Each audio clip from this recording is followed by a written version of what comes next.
So right now, of course, these three options are great for this project, and we can move on to the next element right after it.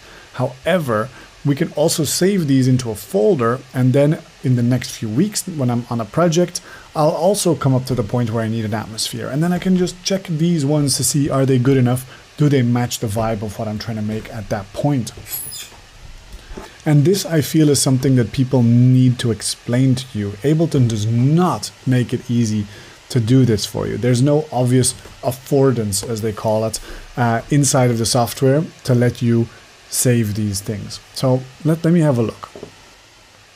So I want you to try the following. Once you've got audio files like this, you click the audio file, right click it, and you do show in browser. That's going to show it up right here. And so what you're going to do here is you are going to right click it and going to rename it, and rename it something that makes sense to you. So I'm going to call this Techno Atmosphere 1.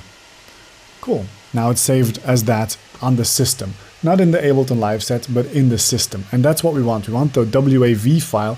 We don't want to just drag this into the browser because it's going to create a kind of an Ableton proprietary .als file, and it's a big mess. All we want is a WAV file, the same that would be if we bought it in a sample pack. So what you then do with this is you bring it to your sample library. And in your sample library, I recommend that you organize a folder like this. You take a folder and you call it monthly samples. And inside monthly samples, you've got yourself one per month. And during that month, what you do is you drag all of your creations for that month in there. I'm gonna make a little favorite of it there, right there. So that now, when I do show in browser, I can drag this techno atmosphere into my monthly folder, and I just have to wait for a moment. And so there it is. Now, Techno Atmosphere is exactly where I would want it for a future date. And I'm going to do the same with this one. I'm going to go show in browser, rename, and I'm going to call this Techno Atmosphere 2. And how about the same for this one? Show in browser, rename, Techno Atmosphere 3. And so both of these, now I can move them to July. Now, you might say, yeah, but Oscar, why don't you make a folder called Atmospheres, and every time you make Atmospheres, put it in that folder? Well, the thing is that you're going to make a lot of ambiguous stuff with this method. Like right now, it's very clear. I'm structuring everything per category. But in real life, I often get very sort of caught up in making like percussion lines that are kind of weird and interesting, and some of them look a bit more like hi-hats, some of them look a bit more like toms, and then I end up saving it somewhere.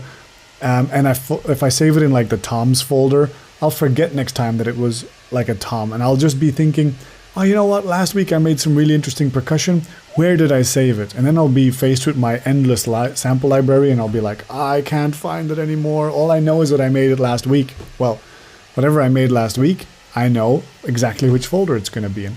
So this structure only really works for yourself, but it only has to work for yourself. You know chronologically from your own, biography when you made a certain type of sound. Like a few months ago, I got this vinyl of horror sound effects from the BBC. Spent some time ripping it and cutting it up into samples and then messing with those samples. I know approximately when in my life I did that, so I know exactly where to find it in my sample library.